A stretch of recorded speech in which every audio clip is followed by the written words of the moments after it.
بسم اللہ الرحمن الرحیم۔ اللہ کے نام سے شروع کرتا ہوں جو بڑا مہربان اور نہایت رحم والا ہے۔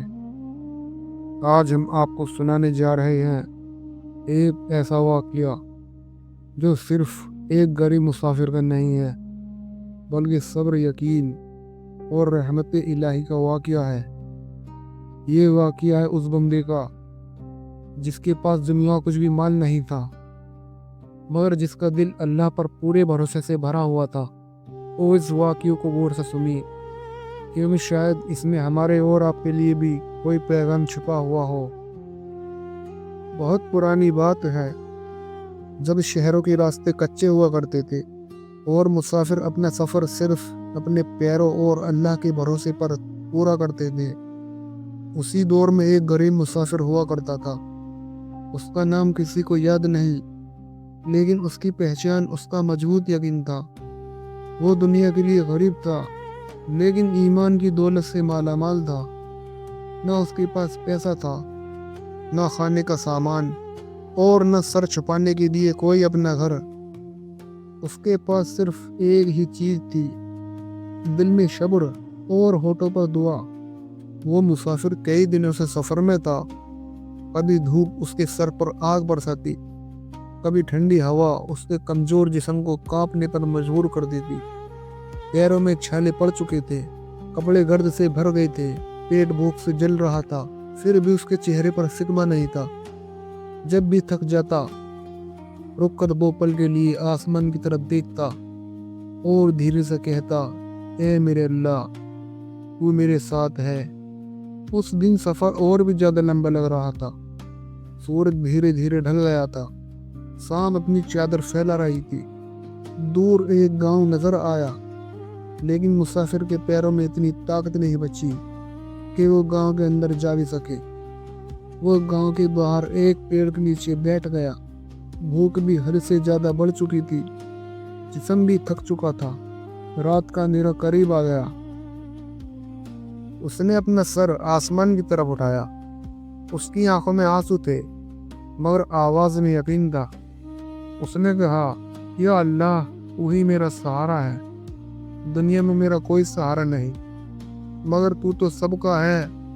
آج اگر تو نے مدد کی تو یہ تیری رحمت ہوگی، اور اگر آج بھی امتحان ہے تو مجھے صبر عطا فرما۔ یہ کہہ کر وہ خاموش ہو گیا۔ اس میں کوئی شور نہیں مچایا، کسی سے شکایت نہیں کی، بس اپنی دعا اللہ کے حوالے کر دی۔ اسی وقت گاؤں کی طرف سے ایک آدمی آ رہا تھا۔ وہ گاؤں کا ایک نیک اور رحمدل شخص تھا، دن بھر کھیتوں میں کام کر کے اپنے گھر لوٹ رہا تھا۔ جب اس کی نظر اس مسافر پہ پڑی تو اس کے قدم رک گئے۔ مسافر کی حالت دیکھ کر اس کا دل پگھل گیا۔ پھٹے ہوئے کپڑے، تھکا ہوا چہرہ اور آنکھوں میں ایک عجیب سی روشنی، جیسے یقین کی روشنی ہو۔ نیک آدمی نے پاس آ کر پوچھا، بھائی یہاں کیوں بیٹھے ہو؟ کیا کوئی مشکل ہے؟ مسافر نے ہلکی سی مسکراہٹ کے ساتھ جواب دیا، مشکل تو ہے، لیکن اللہ بھی ہے۔ یہ جواب سن کر نیک آدمی اور متاثر ہو گیا۔ اس نے بنا کوئی اور سوال کیے کہا، آؤ میرے ساتھ چلو۔ مسافر ہچکچایا، میں غریب ہوں، میرے پاس دینے کو کچھ نہیں۔ نیک آدمی نے کہا، میں تم سے کچھ لینے کے لیے نہیں بلکہ اللہ کے لیے تمہیں گھر لے جا رہا ہوں۔ وہ مسافر کو اپنے گھر لے گیا۔ گھر چھوٹا سا تھا مگر سکون سے بھرا ہوا۔ نیک آدمی کی بیوی نے بھی مسافر کو عزت سے بٹھایا، گرم روٹی، تھوڑی سی سبزی اور پانی اس کے سامنے رکھ دیا۔ مسافر نے جب پہلا نوالا لیا تو اس کی آنکھوں سے آنسو بہہ نکلے۔ وہ روٹی نہیں، رحمت کھا رہا تھا۔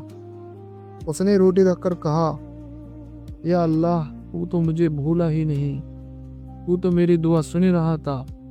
میں گاؤں کے باہر بیٹھا تھا اور تو نے مدد یہی ہوئی دی۔ رات کو اسے سونے کے لیے صاف جگہ دی گئی۔ تھکا ہوا جسم پل بھر میں سو گیا، لیکن اس کا دل جاگ رہا تھا۔ وہ سوچتے سوچتے مسکرا رہا تھا۔ آج اس نے اپنی آنکھوں سے دیکھا تھا کہ جب بندہ سب دروازے بند پاتا ہے تب اللہ کا دروازہ کھلا ہوتا ہے۔ صبح اٹھ کر اس نے شکر کی نماز ادا کی، اس نے نیک آدمی اور اس کے گھر والوں کا شکر ادا کیا۔ وہ سفر پر نکل پڑا۔ جاتے وقت اس کی چال میں وہ تھکان نہیں تھی، اب اس کے قدم ہلکے تھے، ان کی دل میں یقین مل چکا تھا۔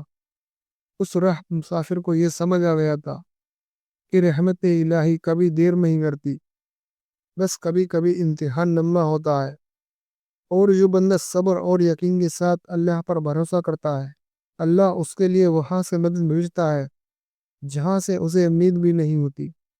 جو اللہ پر پورا بھروسہ کرتا ہے، اللہ اسے تنہا نہیں چھوڑتا، مشکل چاہے کتنی بھی گہری ہو، رحمت الہی اس سے زیادہ قریب ہوتی ہے۔